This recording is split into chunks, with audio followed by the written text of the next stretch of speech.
At exactly 9:17 on the morning of January 22nd, 1943, the humidity on Guadalcanal was already suffocating.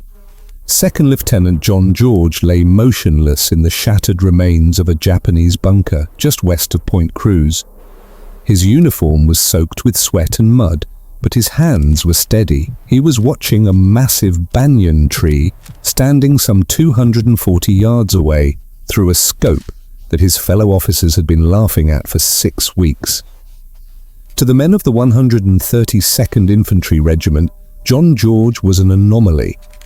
He was 27 years old, an Illinois state rifle champion, yet he had 0 confirmed kills in this war. But that wasn't why they mocked him. They mocked him because of what he was holding. While every other soldier on the island carried a standard-issue M1 Garand or a Springfield, George was cradling a civilian hunting rifle, a Winchester Model 70. It was a weapon designed for deer hunting in the American Midwest, not for fighting the Imperial Japanese Army in the rot of the Pacific jungle. His commanding officer had called it a toy. The other platoon leaders, with a mix of scorn and amusement, called it his mail-order sweetheart. But the laughter was about to stop. The situation at Point Cruz had turned desperate. The Japanese had deployed an elite team of 11 snipers into the groves.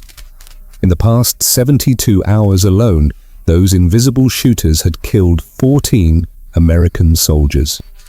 14 men, dropped mid-stride, shot while filling canteens or patrolling the perimeter.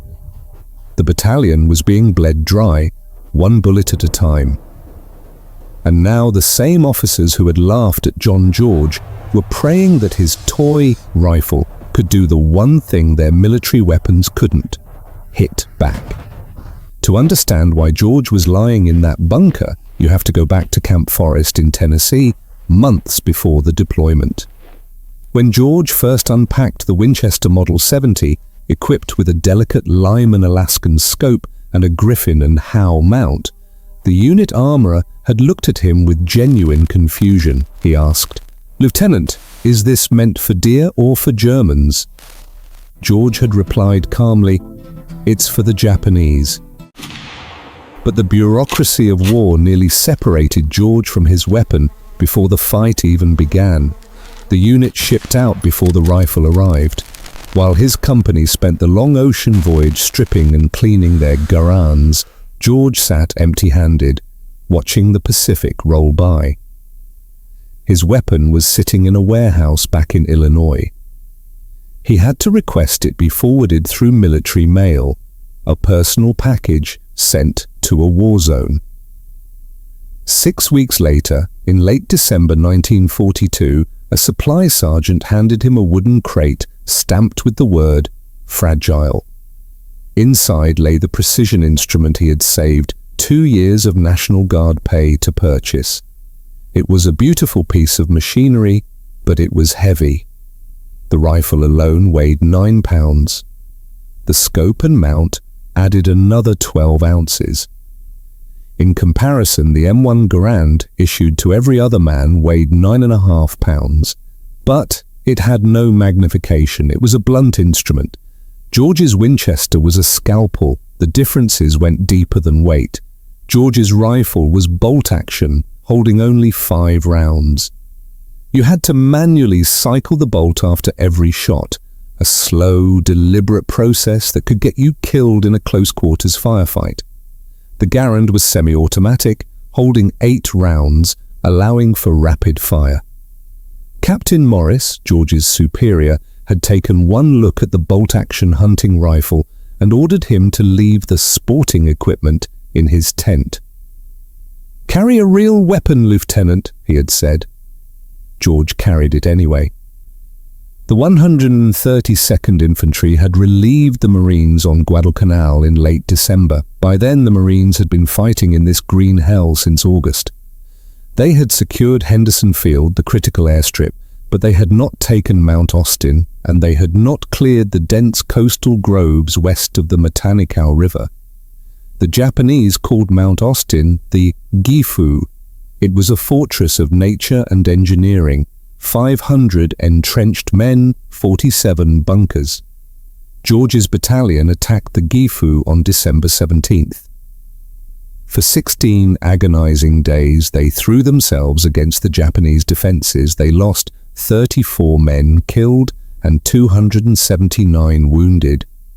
By the time they finally took the western slope on January the 2nd, the battalion was exhausted. And through it all, John George had fired his Winchester exactly 0 times. The jungle combat was too chaotic, the ranges too close for a sniper. But the terrain around Point Cruz was different. Here there were no bunkers, no fixed lines, just massive ancient trees and Japanese soldiers who had retreated west, digging into the root systems and high branches.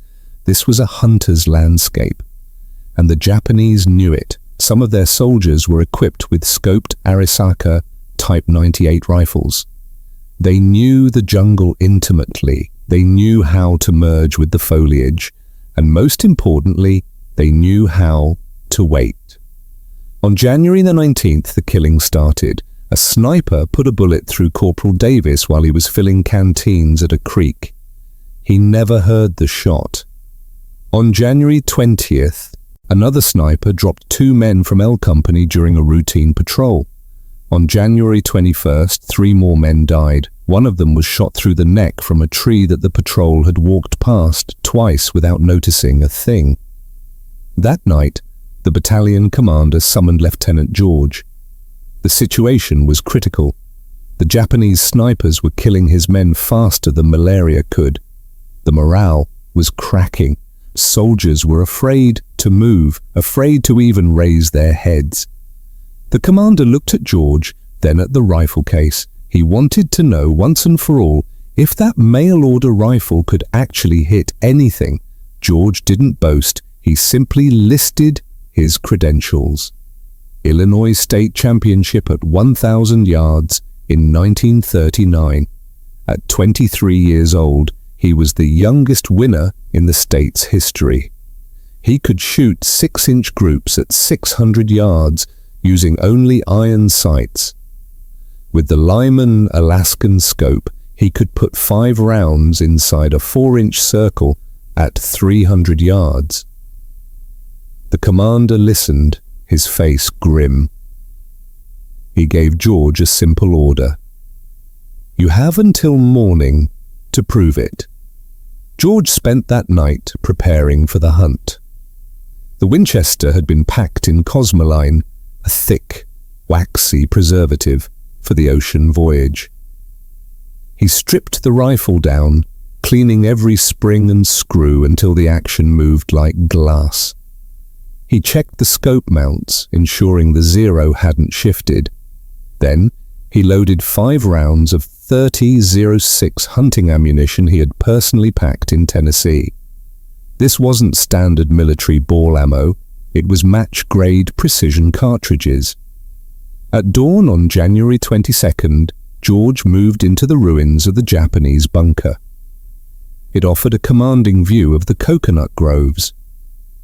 Intelligence reports suggested the snipers were operating from the giant banyan trees in that sector. These weren't just trees, they were vertical fortresses, some reaching 90 feet high with trunks 8 feet thick. A sniper could climb up before dawn, strap himself to a branch, and remain invisible all day. George brought no spotter. No radio man. He was alone with just his rifle, a canteen, and 60 rounds of ammunition on stripper clips. He settled into the dirt, rested the Winchester on a sandbag, and began the slow, tedious work of counter-sniping. The Lyman Alaskan scope offered 2.5 power magnification. By modern standards, it was weak, but it was just enough to see movement in the chaotic pattern of leaves and vines that the naked eye would miss. The jungle was a cacophony of noise, birds screeching, insects buzzing, the distant thump of artillery. George had to tune it all out. He had to filter the sensory overload and focus on one thing: anomaly. He scanned the trees methodically. left to right, top to bottom, sector by sector. At 9:17 a.m. he saw it. A branch moved. There was no wind. The movement was unnatural. It was 87 feet up in a banyan tree, 240 yards away. George froze his gaze on the spot. The branch moved again. Then the shape resolved itself. A man. Dark clothing. Positioned in the uti fork where three heavy branches met. The Japanese sniper was facing east, his back slightly turned to George, watching the trail where the American battalion moved their supplies. George adjusted his scope, 2 clicks right to account for the slight wind drift. He exhaled, emptying his lungs halfway. The trigger on the Winchester was custom-tuned, glass, smooth, breaking at exactly 3.5 pounds. He had spent hundreds of hours adjusting it at Camp Perry before the war. Now he would find out if a civilian target rifle could kill a man who was trained to kill him first. George squeezed. The Winchester kicked into his shoulder. The sharp crack of the shot tore through the humid air. 240 yards away, the Japanese sniper jerked violently. He crumpled, slipping from the fork in the branches. His body tumbled 90 feet, crashing through the canopy before hitting the ground near the base of the banyan tree with a dull thud. George didn't celebrate. He instantly worked the bolt. The empty brass cartridge ejected, spinning into the mud. He slammed the bolt forward, chambering a fresh round. He kept his scope glued to the tree. He waited. Japanese snipers almost always worked in pairs, 1 shooter, 1 spotter. If George had just killed the shooter, the spotter was still up there, or in a nearby tree. And now, that spotter knew he was being hunted. George scanned the surrounding banyans. The low magnification of his scope forced him to search slowly, inch by inch. Every shadow looked like a man. Every vine looked like a rifle barrel. The tension was excruciating. At 9:43 a.m., 26 minutes after the first shot, he found the second man. He was in a different tree, 60 yards north of the first one. This sniper was lower, maybe 50 feet up. He was moving down the trunk, trying to retreat. He had heard the shot, seen his partner fall, and knew his position was compromised. George tracked the movement.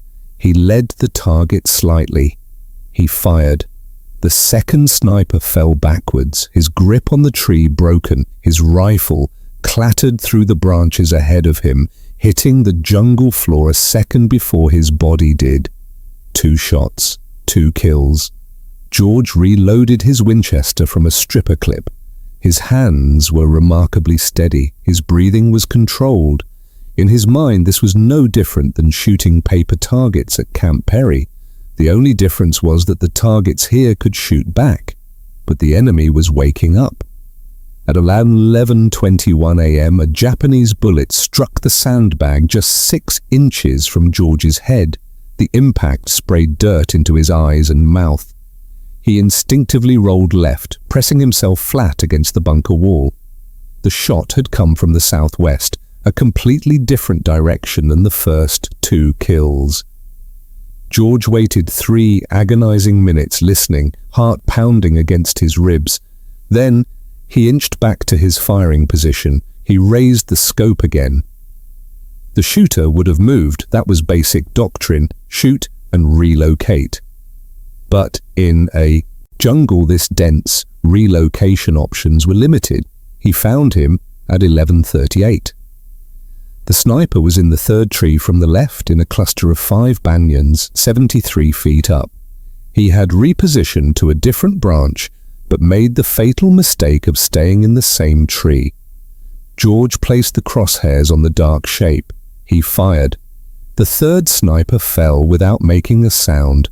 By noon, Lieutenant John George had killed 5 Japanese snipers. Word began to spread through the battalion like wildfire. The men who had mocked his mail-order rifle, who had laughed at his toy, were now creeping up to the bunker, asking if they could watch him work. George refused them all. "Spectators draw attention," he said, "and attention draws fire." But the Japanese were adapting. After the fifth kill, the jungle went silent. The enemy snipers stopped moving during daylight hours. George spent the entire afternoon staring until his eyes burned, but he saw nothing. At 1600 hours, he returned to battalion headquarters. Captain Morris was waiting for him. The mockery was gone from his voice. There was no talk of toys or sporting rifles. He simply looked at George and said he wanted him back in position at dawn. The duel was just beginning. The Japanese knew there was a hunter in the groves now, and tomorrow they would be hunting him. January 23rd began not with gunfire, but with rain. Heavy, relentless tropical rain that turned the jungle floor into a sludge of black mud and reduced visibility to zero. For a sniper, this was purgatory. The rain hammered against the trees, creating a wall of noise that masked the sound of movement. George sat in his bunker, shivering, waiting for the weather to break. He knew that out there in the grey mist, the Japanese were moving, they were repositioning, they were using the noise of the storm to climb into new heights, closer and higher than before. The rain finally stopped at 08:15 a.m. By 08:45 the mist began to clear. The jungle steamed in the heat. George wiped his scope lenses one last time and brought the Winchester up. He spotted his first target of the day at 09:12. The Japanese soldier had used the rain cover perfectly. He was positioned high in a tree, but this time the distance was extreme, 290 yards out. This wasn't an accident, the enemy was learning. They knew the effective range of a standard infantry rifle was limited, especially with iron sights. They were pushing back, trying to outrange the Americans, but they didn't know about the Winchester. George calculated the drop. At nearly 300 yards, even the powerful .30-06 round would drop significantly. He held high, compensated for the distance, and squeezed the trigger. Crack. The sniper fell. Kill number 6. But this time, the response was immediate and terrifying. The Japanese had been waiting for that muzzle flash. At 09:57, a whistling sound tore through the air. George didn't need to see it to know what it was. Mortars. The Japanese realized they couldn't win a rifle duel, so they decided to erase the grid square. They had triangulated his position in the bunker. The first round slammed into the earth 40 yards short, shaking the ground.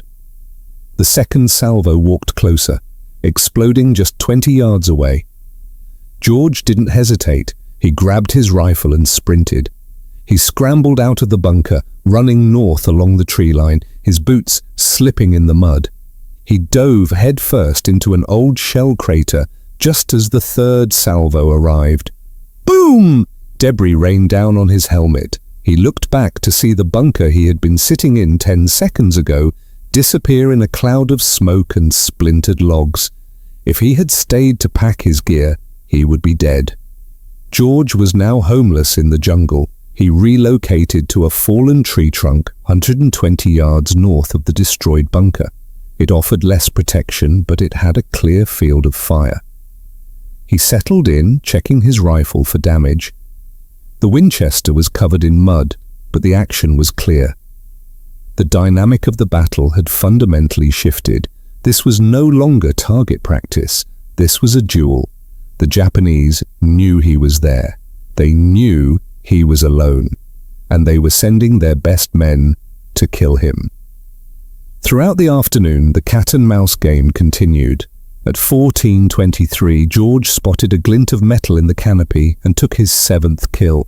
At 15:41, he took his 8th. This one had climbed a staggering 94 feet up a banyan tree. It was good concealment, but the height was his undoing. It silhouetted him against the sky when the sun angle changed in the late afternoon. By 1700 hours, Captain Morris pulled George back to the line. Morris was a pragmatic man. He looked at the exhausted lieutenant and asked for the numbers. 8 confirmed kills, George said. 12 rounds fired. 4 misses. Morris nodded. Get some sleep. You go back out at dawn. That night, George sat in his tent, cleaning the mud from his Winchester by candlelight. He ran the math in his head. Intelligence said there were 11 snipers operating in the Point Cruz groves. He had killed 8. That meant 3 were left. Logic dictated that the survivors would be the most dangerous. These were the ones who hadn't made mistakes. They were the veterans, the patience masters, and now they knew exactly what George looked like. They knew the sound of his rifle. George couldn't sleep. At 0300 AM, he gave up. He sat in the dark with the rifle across his lap, listening to the rain start again. By dawn on January 24th, the rain was a deluge. Operations were delayed, but George used the cover of the storm to make a critical tactical decision. He wouldn't go back to the fallen tree. The Japanese would be watching it. Instead, he moved to a cluster of large rocks 70 yards south. It was an old Marine machine gun nest, abandoned weeks ago. It offered good cover and overlapping fields of fire. He settled into the wet rocks and waited. At 0817 AM, the rain slowed to a drizzle. Visibility returned. George began to glass the trees. Almost immediately, he found sniper number 9. The soldier was in a palm tree 190 yards out, but something was wrong. He was low, only 40 feet up. Most snipers climbed as high as possible for better sight lines. This one had chosen concealment over elevation. The palm fronds created a natural hide that would be invisible from the ground. But George wasn't on the ground. He was elevated on the rocks. The angle allowed him to look down into the fronds. He could clearly see the dark shape of the sniper's head and shoulders. George centered the crosshairs. He began to squeeze the trigger. The tension built in his finger. 3 pounds. 3 1/4. Then he stopped. His instinct screamed at him, "It's too easy." He had been hunting these men for 3 days. He had killed 8 of their comrades. The remaining survivors wouldn't make such an elementary mistake. They wouldn't position themselves in a spot where an elevated shooter could spot them so easily. Unless he was supposed to see him. It was bait. George slowly lowered the rifle. He kept his head down. If that man in the palm tree was a decoy, the real shooter, the executioner, would be positioned to cover him. He would be watching for the muzzle flash of anyone foolish enough to take the easy shot. George shifted his search. He ignored the palm tree and began to scan the surrounding canopy. He checked every branch, every vine, every shadow within 300 yards of the bait. It took 11 agonizing minutes. But at 0828, he found the phantom. There, in a banyan tree 80 yards northwest of the palm, 91 feet up. The Japanese sniper was positioned in a perfect hide. Vines concealed him from 3 sides. He had a clear line of sight to George's previous position at the fallen tree, and he was covering the bait in the palm. This was a trap set by experts. George had a problem. If he shot the real sniper first, the sound would reveal his position to the decoy, who might return fire before George could work the bolt. If he did nothing, the sniper would eventually realize George wasn't at the fallen tree and start searching the rocks. George decided to use their own trap against them. He aimed at the decoy in the palm tree. He controlled his breath. Crack! The decoy jerked and fell from the palm fronds.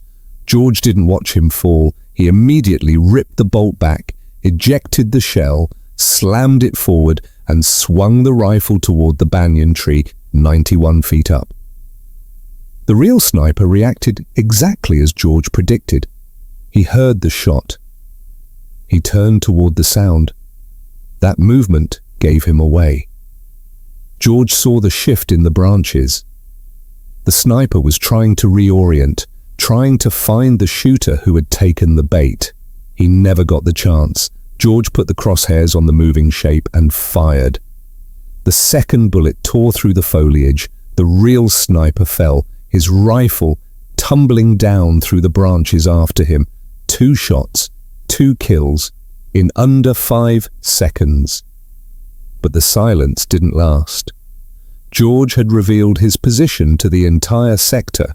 He grabbed his ammo clips and rolled out of the rocks, dropping into a muddy drainage ditch 40 yards away. He hit the mud just in time. At 08:34, the rocks he had been sitting in erupted. Japanese machine gun fire raked the position, chewing up the stone and spraying deadly shrapnel. The fire lasted for 17 seconds. They were pouring lead into the ghost of John George. When the firing stopped, George counted to 60. Then he moved again. He crawled on his belly through the sludge, relocating another 100 yards east. He found a shell crater partially filled with rainwater. He slid into it. The water rose to his chest. It was filthy, cold, and smelled of rot. George kept his rifle above the surface, resting it on the crater rim. He was now submerged, invisible, a part of the swamp. He had 10 confirmed kills. There was 1 sniper left. The final man. This last survivor would be the best of them all. He had watched 10 of his comrades die. He knew George's tactics. He knew George's rifle. And he knew roughly where George was hiding. George scanned the jungle through his Lyman scope. The magnification made distant shapes visible, but the jungle was playing tricks on his eyes. Every shadow looked like a threat.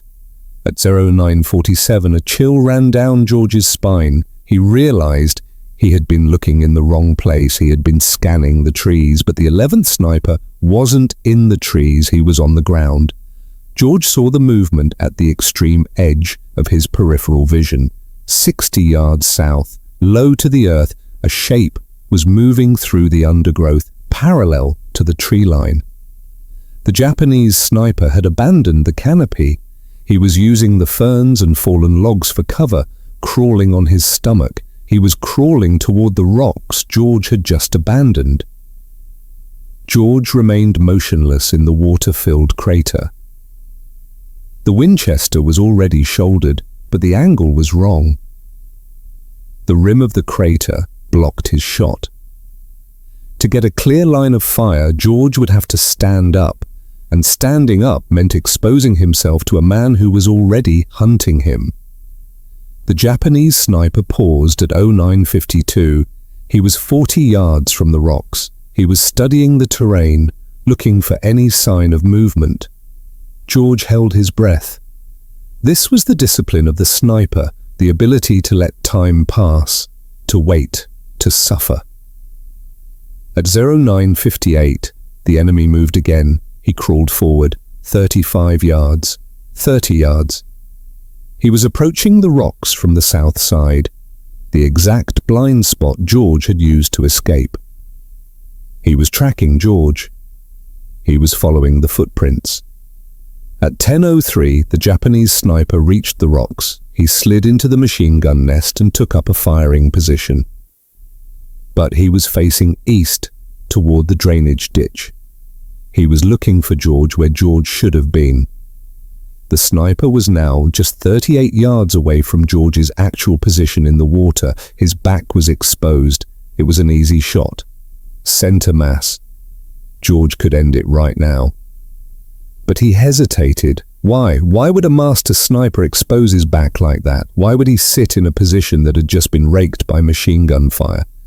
It didn't make sense unless this was another decoy. George's mind raced. He kept his rifle trained on the man in the rocks, but he forced his eyes to widen, to take in the periphery. If this was bait, where was the hook? At 10:06 he found it. A second Japanese soldier, 70 yards northwest of the rocks, hidden behind a massive, fallen tree trunk. This soldier wasn't moving. He wasn't repositioning. He was just watching. His rifle was aimed directly at the drainage ditch where George was supposed to be hiding. It wasn't one man, it was two. The 11th sniper had brought support. Or perhaps these were the final two survivors working in tandem. George realized with a sinking feeling that he couldn't shoot both of them. The bolt-action Winchester was too slow. If he shot the man in the rocks, the man behind the tree would kill him before he could chamber a second round. If he shot the man behind the tree, the man in the rocks would spin around and finish him. He was checkmated. George slowly lowered himself deeper into the water. He submerged until the muddy water lapped at his chin. Only his eyes and the top of his head remained above the surface. He held the Winchester vertically, muzzle pointed at the sky to keep the barrel dry. He had to wait. He had to let them make the first move.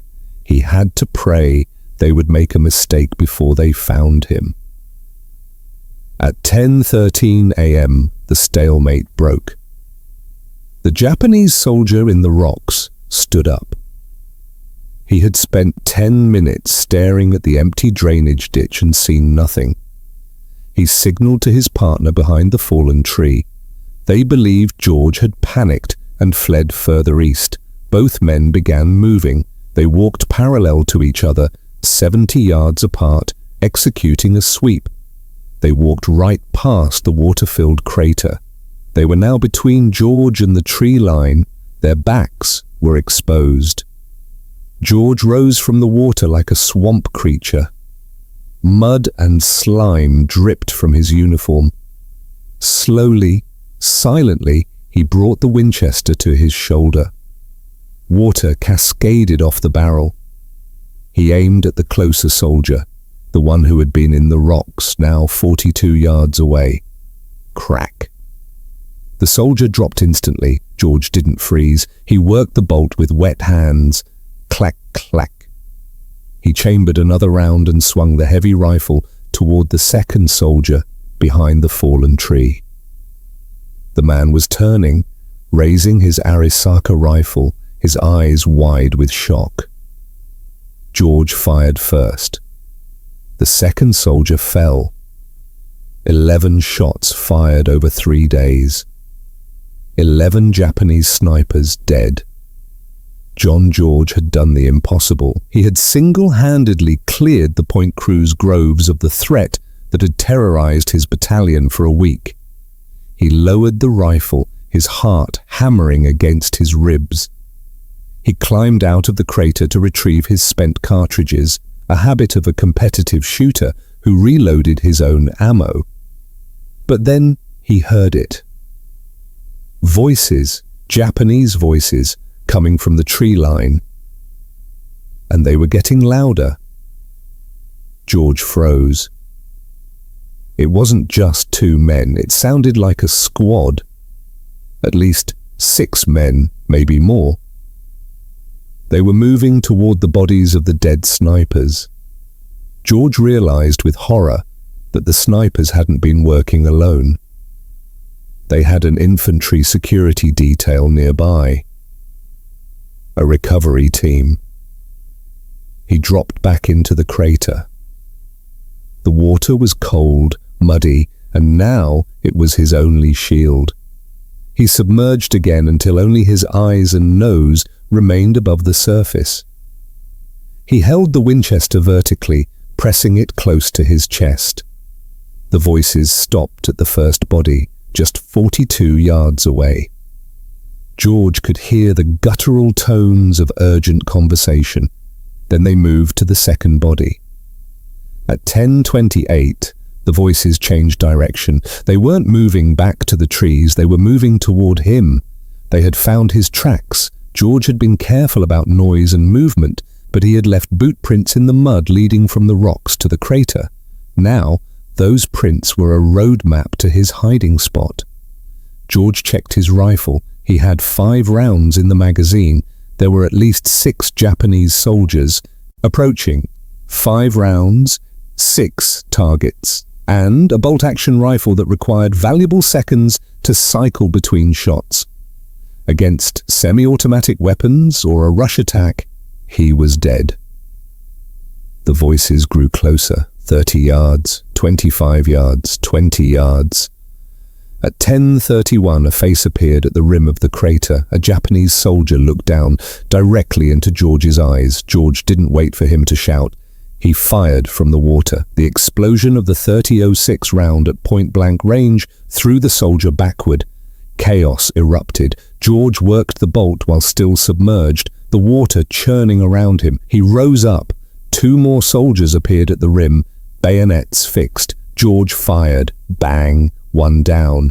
He cycled the bolt. Clack, clack. He fired again. Bang. The second man dropped. 3 rounds left. Shouting filled the air. More soldiers were rushing the crater. George scrambled out the north side, clawing his way up the muddy bank, running away from the approaching voices. He sprinted 20 yards and dove behind a fallen tree, just as Japanese rifle fire began to chew up the ground behind him. Snap, snap, thud. Bullets struck the trees. The soldiers were firing at the sound, spraying the area. George stayed low. He raised the rifle, looking through the scope. He saw movement. 2 soldiers were advancing on the crater, rifles raised, 50 yards out. George aimed at the lead man, fired. The soldier crumpled. The second soldier dove for cover. 2 rounds left. George heard more shouting behind him. They were flanking. 1 group from the south, another from the east. They were closing the net. He made the only decision he could. He couldn't win a firefight with a bolt-action rifle against a squad. He had to break contact. George grabbed his rifle and ran. He didn't look back. He sprinted north, tearing through the undergrowth. Vines ripped at his uniform, branches whipped his face. Japanese bullets snapped past him, kicking up dirt at his heels. He ran for 90 seconds straight, lungs burning, until he found another shell crater. This one was dry. He dove in, pressing himself against the earth, trying to silence his own breathing. He waited. The jungle went quiet. The voices were distant now. The Japanese infantry had not pursued him deep into the forest. They were regrouping around their dead. George checked his weapon. Mud was caked on the stock. Water dripped from the barrel. He had exactly 2 rounds of ammunition left. His stripper clips were in his pack, and his pack was back at the water-filled crater. At 10:47, he began to move again. Slowly, methodically. He walked northeast toward the American lines. At 11:13 a.m., a Marine sentry challenged him at the perimeter. George identified himself, exhausted, wet, and shaking with adrenaline. He walked straight to battalion headquarters and reported to Captain Morris. Morris stared at him. "Report, Lieutenant."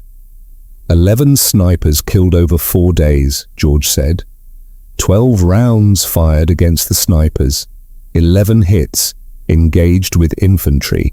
Recovery team, 3 more kills, 5 rounds fired in that engagement. Morris blinked. He asked about the rifle. "Functional," George said. "Needs cleaning, mud in the action, water in the barrel." The Point Cruz groves were cleared. The Japanese were evacuating Guadalcanal. The campaign was effectively over. But John George's war wasn't. Colonel Ferry, the regimental commander, was so impressed by the mail-order rifle's performance that he asked George to start a sniper school. For the next 2 weeks, George trained 40 men using 14 Springfield rifles equipped with unertl scopes. He taught them everything he knew, how to breathe, how to squeeze, and how to hunt men who were hunting you. On February the 7th, during a mopping-up operation, George finally ran out of luck. A Japanese bullet struck him in the shoulder. It wasn't fatal, but it took him out of the fight. While he recovered in the hospital, he volunteered for a classified mission in Burma. He joined the legendary Merrill's Marauders. He modified his Winchester for the brutal Burma jungle. He removed the heavy Lyman Alaskan scope and replaced it with a lighter Weaver 330. He swapped the wooden stock for a synthetic one to save weight. But Burma was different. The jungle was thicker. The visibility was measured in feet, not yards. The long-range duels of Guadalcanal were replaced by vicious, close-quarters ambushes. In 3 months of fighting in Burma, George fired his Winchester only 3 times. 3 shots, 3 kills. But the era of the bolt-action sniper was fading. Semi-automatic firepower was the new king of the jungle. John George returned to the United States in July 1944. He brought his rifle home. The Winchester Model 70, serial number 46925, sat in a footlocker for decades. George rarely spoke about it. He went to Princeton, then Oxford. He became a diplomat and an academic. To his colleagues in Washington, D.C., he was a refined intellectual. They had no idea that the quiet man in the suit had once hunted 11 of the Imperial Army's best marksmen in a muddy grove in the Pacific.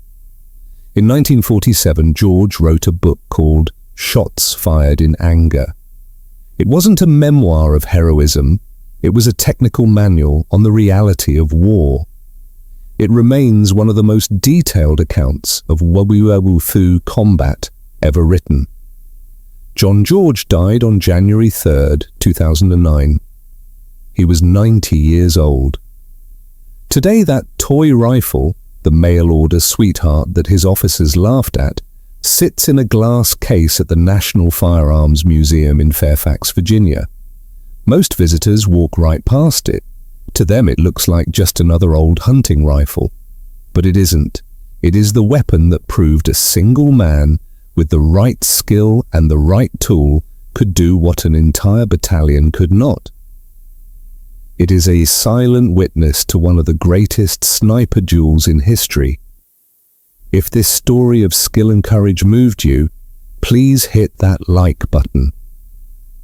It tells YouTube to share these forgotten stories with more people. And if you haven't already, subscribe and turn on notifications. We are digging through the archives every day to bring you real history about real heroes. Drop a comment below. Have you ever fired a Winchester Model 70? Or do you have a family member who served in the Pacific? Let us know. Thanks for watching, and thank you for helping us ensure that Lieutenant John George is never forgotten.